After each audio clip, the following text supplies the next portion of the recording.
তো আজকের video topic হচ্ছে যে কোনো স্থানের পোকামাকড় ক্ষতি থেকে রক্ষা পাওয়ার আমল। যে কোনো স্থানের পোকামাকড়ের ক্ষতি থেকে রক্ষা পাওয়ার আমল।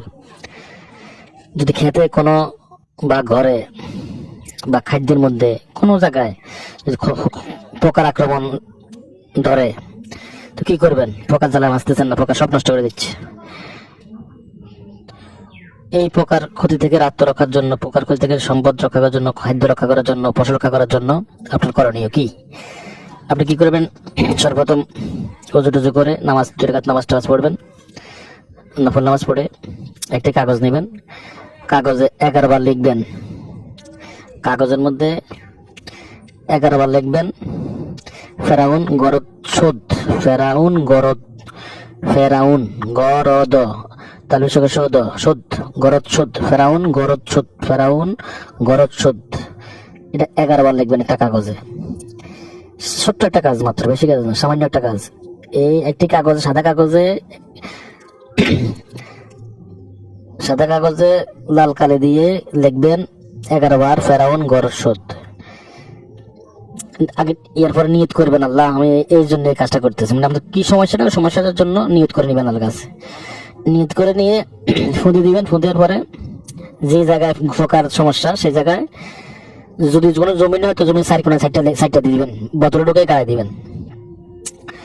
আর একটা নকশা লিখে টাঙ্গাই দিবেন। তবে সাইডটা দিলে ভালো জমিনে হইলে। আর ফসলে যদি কোনো ফলবান গাছ হয় তো গাছের মধ্যে ঝুলে দিবেন, পানি দিবেন আর কি। তাবিজটা একটা তাবিজ 11 বার লিখছেন তো এটারে তাবিজ বানাইয়া গাছের মধ্যে বানিয়ে দিবেন।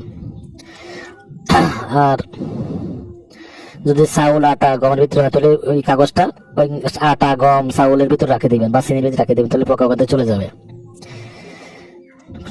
আর যদি দাঁতের পোকা হয় তাহলে সাদা আঙ্গুলে ওই দাঁতের মধ্যে রেখে ফেরাউন গরদ শোধ 11 হাট করে 11টি ফুঁ দিবেন, অথবা 3 বার 33 বার ফুঁ দিবেন। ফুঁ দিলে দাঁতের ফোঁতাগুলা ধ্বংস হয়ে যাবে অথবা বের হয়ে যাবে, আপনার শরীর সুস্থ হয়ে যাবেন।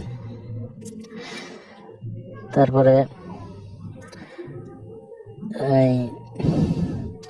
যদি মনে করেন লাউ গাছ, সিম গাছ, বিভিন্ন গাছে পোকা ধরতেছে ভালো বেশি করে, তখন কি করবেন? পানি নেবেন, 1 বালতি পানি নেবেন। এই পানির উপরে ফেরাউন গরদ শোধটা 101 ফাট করে ফুঁ দিবেন। 1 বালতি পানির মধ্যে ফেরাউন গরদ শোধ এটা 101 ফাট করে ফুঁ দিবেন। ফুঁ দেওয়ার পরে যদি পারেন সূরা আম্বিয়া, যদি পারেন, না দিলে নাই পারলে করবেন সূরা আম্বিয়ার 87-88 নম্বর আয়াত, 87-88 নম্বর আয়াতটা 3 বার পাঠ করে মুছে দিবেন ওই পানিতে, যদি পারেন। আর না হলে এটা খুলে যথেষ্ট। তো দিয়ে ওই পানিগুলো কি করবেন? ওই গাছের উপরে ছিটে দিবেন। সব যেটুকু গাছ এরিয়া গাছের, ওই গাছের উপরে পানিটা ছিটে দিবেন। 3 দিন করবেন আমলটা, 3 দিন বাস। তখন পোকা এমনি চলে যাবে, আর থাকবে না পোকা ইনশাআল্লাহ। আমার তো আমাদের নিলে ভালো।